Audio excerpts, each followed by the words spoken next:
ارشاد فرمایا حضور اکرم صلی اللہ علیہ وسلم نے کہ جمعے کے دن فرشتے مساجد کے دروازوں پر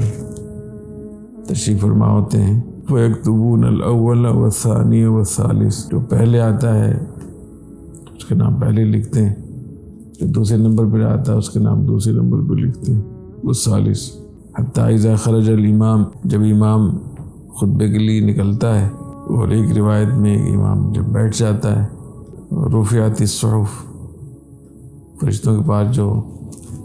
فائلیں ہوتی ہیں جس پہ نام لکھے جا رہے ہوتے ہیں ان کو وہ لپیٹ لیتے ہیں، اور جاؤ یستمعون الذکر،